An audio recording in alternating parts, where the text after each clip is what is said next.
Good morning, everyone. My name is Brent Nicol. I'm an ag conservation practitioner with the Nature Conservancy. So a little bit of background about myself. I started off my career in ag retail in Central Ohio as a salesman. And then in addition to selling during the couple of years I was there, I handled most of the precision ag work, such as variable rate fertilizer recs, field mapping, and some drone work. After my time at that location, I ended up working in a different ag retail location in North Central Ohio as a precision ag specialist and selling a little on the side there as well. And now, obviously, I'm with the Nature Conservancy. And not only do I get to look at in-field management like I've always done, but now I get to look at edge of field and beyond the field management. So today I'm going to be talking to you all about the three big themes of elevated phosphorus in crop production. The first being, do you know if your client has an area of elevated phosphorus, and what do we know about these areas? Next, we'll discuss the nutrient service provider's role as that client's trusted advisor in helping to manage these high phosphorus areas. And the third theme of elevated phosphorus will cover proven mitigation practices for management of these areas. So with that being said, let's dive right into knowing if your client has areas of elevated phosphorus. So many of you, as your client's trusted advisor, know the history of your farm as well as the fertility on your client's fields. But knowing if your client has portions of the field that are elevated in phosphorus takes just a little bit of a deeper dive. First is to look at the soil sample results, as I'm sure many of you have done with your clients. And when looking at these soil samples, be sure to keep an eye out for those samples that exceed 50 parts per million on that soil test report. Next, knowing the history of the farm can help give you an idea of what areas may need looked at specifically, such as an area of the field that may have had a history of livestock. It's not uncommon for these areas to have high soil test phosphorus stored in the soil for years after having livestock or something like manure storage on that portion of the farm. This is what we refer to as legacy phosphorus, which is defined as having excess phosphorus stored in the soil after that crop year that it was applied. So what do we know about elevated phosphorus, and why is it important to manage it as intently as an area of low phosphorus? Agronomically, we know that excessive soil phosphorus reduces the plant's ability to take up certain micronutrients such as iron and zinc. We also know that phosphorus is innately immobile in the soil and needs moisture to diffuse to the root zone on the crop. But we also know the problem with phosphorus is that it is highly reactive, and it needs to be in that orthophosphate form for plants to take it up. Due to the reactivity of phosphorus, it does not stay in that orthophosphate form for very long, and it's often converted to less soluble forms due to a variety of different soil factors. This is then the reason why this legacy phosphorus is such a difficult factor to battle. The majority of phosphorus in the soil is in an insoluble form and relatively unavailable to the plants. So when we have fields with characteristics such as heavy tillage or high clay content, it opens up the opportunity for this legacy phosphorus to be lost from the field via critical loss pathways. These pathways for phosphorus to be lost are through erosion, subsurface drainage, and surface drainage. I also think it's important to note, from what we know, the majority of annual phosphorus export comes from a small proportion of land area. So our goal, especially as a nutrient service provider, is to help mitigate phosphorus losses in these legacy phosphorus areas. And by just mitigating losses from these legacy phosphorus areas, or this 10% of land area in the example picture you can see on the bottom right, we can help reduce phosphorus export really dramatically. So continuing with what we know about phosphorus, how about its effect on water quality? I'm sure many of you already know or have most likely heard that phosphorus is the main contributor to Lake Erie algal blooms. The amount of total soluble phosphorus that makes its way in Lake Erie and surrounding watersheds, such as the Maumee, Scioto, and Miami, varies depending on weather and amount of nutrients applied in the crop. While the bloom typically produces some toxins, it is difficult to predict how toxic the bloom will be when it starts. Even with a small bloom, calm winds tend to allow that bloom to form these patchy scums, which can concentrate toxins near the lake surface and possibly near the shore. So how long the bloom will last depends on the frequency of September wind events, which cannot be predicted too far in advance. Algal blooms pose risk to human and wildlife health, as well as have an economic impact for cities and local governments that are forced to treat drinking water, maybe close beaches, and sometimes prevent people from enjoying things like fishing, swimming, boating, and visiting the shoreline, which in turn harms that region's summer economy. Also, not just the Great Lakes are affected by what we do in Ohio. So in the Ohio River Basin, we play an important role. We play a role in nutrient loading into the Gulf of Mexico, which contributes to the hypoxia zone. So rather than phosphorus being the biggest culprit, we actually see nitrogen being the main contributor to hypoxia in the Gulf. Hypoxia is where the concentration of dissolved oxygen in the water column decreases to a level that can no longer support living aquatic organisms. So like mentioned in the last slide, along with phosphorus, nitrogen should be managed properly. I had mentioned the Ohio River watershed as a contributor to the hypoxia zone in the Gulf. And from the picture on the left of the slide, you can see which watershed you may land in, though there are many other watersheds within these two really large watersheds. Runoff of nitrates has become a large and growing concern for water quality in Lake Erie and the Gulf of Mexico.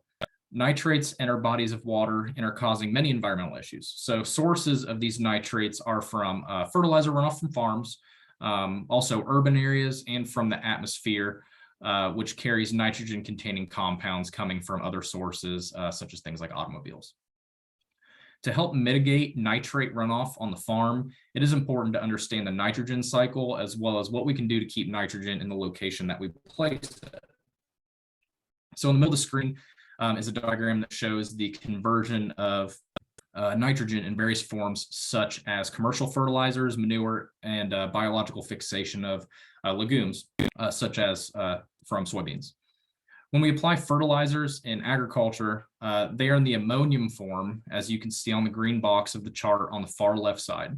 So when nitrogen hits the soil, it now opens up loss to come from a couple different forms, like volatilization and leaching. Volatilization occurs when that ammonium applied fertilizer is converted into ammonia, which is a gas that is lost to the atmosphere. This occurs from enzymes in the soil that break down that ammonium fertilizer. Leaching occurs when applied nitrogen fertilizer, which has a positive charge as ammonium, is converted by nitrifying bacteria into nitrate, which has a negative charge. So to best describe this, look at the picture of the magnets on the right side of the screen. Where one has a positive charge, let's call this our applied fertilizer, which is in that ammonium form, and one has a negative charge, so let's call this our soil. When our fertilizer has a positive charge and the soil has a negative charge, the fertilizer will stay put until taken up by the crop or influenced by soil bacteria. When our fertilizer is converted by the bacteria in the soil into the nitrate form, which it would now have a negative charge, the soil also has a negative charge and can no longer hold on to that form of nitrogen, which opens us up to nitrogen loss from leaching and having that nitrogen get below the root zone from water moving through the soil profile.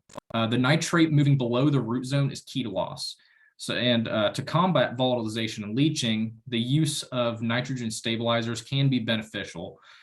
In this case, all a nitrogen stabilizer does is disrupt a chain in the nitrogen cycle. So for those who apply nitrogen above ground, such as broadcasting urea or blowing on 28, consider using a urease inhibitor type product. For those who apply nitrogen subsurface, such as 28% at side dress or incorporating urea, consider using a nitrification inhibitor. So jumping back to phosphorus, is it really the nutrient service provider's role to help mitigate phosphorus loss? It's not your field, and trying to influence the customer isn't necessarily profitable. And is it really worth your time? So profitability doesn't have to come in the form of a simple sales transaction, right? It can be in the form of retention and building trust with that client. Being able to offer agronomic knowledge as well as how to handle those areas of the field with legacy phosphorus can help differentiate yourself from competition. You want to be the one the customer calls when they have questions or needs. So Robin Wilson, a social scientist from Ohio State, polled a group of farmers about nutrient losses.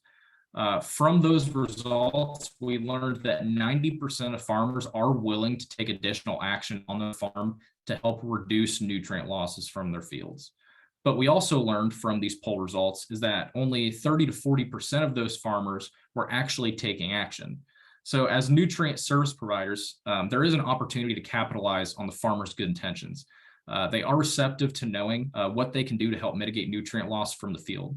Something as simple as approaching the farmer about an area of the field with legacy phosphorus, then providing agronomic information of why they should consider implementing a management practice on that area can go a long way. The conversation doesn't always necessarily need to be sales driven. So if you have areas that you know to be high in legacy phosphorus, what are some proven practices for mitigation? On the left column, you will see in-field practices that help to mitigate phosphorus loss. First, following tri-state guidelines keeps you from applying too much fertilizer in any particular area. Remember, the tri-state guidelines are the ceiling for application rather than the floor. They tell you the maximum amount of fertilizer to apply in an area to give optimum economic and agronomic benefit. You can always tailor the recommendations lower to meet individual operation needs, and it may be tempting to apply more than what the tri-state recommendations recommend, especially when they say to apply no fertilizer. But applying more than the recommended rate is an expensive insurance that will likely have a negative effect on return on investment, have little agronomic benefit, and potentially be environmentally harmful. Next is to not apply fertilizer on frozen or snow-covered ground. There is an extreme risk for fertilizer to run off the field with snow and ice melt, regardless of the fertilizer source. Though especially risky with commercial fertilizers because those products are water soluble and will dissolve readily in liquids. Next, we have subsurface application or incorporation. Getting that fertilizer source below ground reduces the risk of runoff and protects that fertilizer from volatilization, which in turn will get you better nutrient utilization. And last, we have cover cropping. So having a growing crop on the field year-round will help with retention of fertilizers that have been applied. Cover crops also have many co-benefits like reduction of soil runoff and erosion, increased soil organic matter over time, storage of nutrients, reduction of soil compaction, and increased moisture and nutrient holding capacity in the soil. So now on the right column, you'll see some proven edge of field practices that help mitigate phosphorus and nutrient runoff. First, we have two-stage ditches. So a two-stage ditch is a ditch that provides a low flow channel and then a vegetated bench that is flooded during higher flows. The vegetation provides some slowing of water flow where sediments and other heavier material in the flow might settle. So this type of ditch construction can help reduce wetness in fields where subsurface drainage outlets are frequently underwater. It also helps enhance bank stability, which in turn has a reduced maintenance cost. A two-stage ditch is relatively self-sustaining, but periodic mowing or removal of woody vegetation might be necessary. Next is a grass riparian buffer. So this is a filter strip in an area of vegetation that removes contaminants from overland flow. Typically, this is constructed of grasses, sedges, ferns, legumes, and forbs tolerant of intermittent flooding or saturated soils. The benefits of this system are it reduces the movement of sediment and inputs such as chems and fertilizers that would move directly into surface water systems such as the ditch. A grass riparian buffer can also be used to improve ditch and stream bank stability. It also qualifies for the Conservation Reserve Program, so CRP, which would help with establishment costs and have an annual payment. Next is a grass waterway. This is constructed on a graded channel that is seeded to grass or another suitable vegetation. So this vegetation slows the water, which channels the water to a stable outlet at a non-erosive flow. A grass waterway significantly reduces erosion from concentrated flows of water. Next on the list is drainage water management. So this is the process of adjusting the elevation of a drainage system outlet. which is done to control the volume of water leaving the field for crop use, as well as reduce nutrient losses. A flow control mechanism is used to raise and lower the water table. Controlled drainage reduces annual nutrient discharge by up to 40%. And last is the phosphorus filter. So this is a structure that removes dissolved phosphorus from drainage water leaving the field. This practice is best suited to sites where there's a history of high concentrations of phosphorus in water leaving the field. As an important factor in the design of this is the phosphorus sorption material, which you can see as an acronym on the figure as PSM. Types of PSMs used are ash, steel slag, metal filings, and manufactured PSM materials. A common PSM is metal filings mixed with clean pea gravel. So this installation can result in reductions of up to 71% in dissolved phosphorus loading. So who are the main points of contact to reach out to regarding some of these mitigation techniques? In Ohio, there is a soil and water conservation district and farm service agency in each county, which is led by a district administrator. So it's a matter of finding out who that is, or we could help you find out who that is for your county.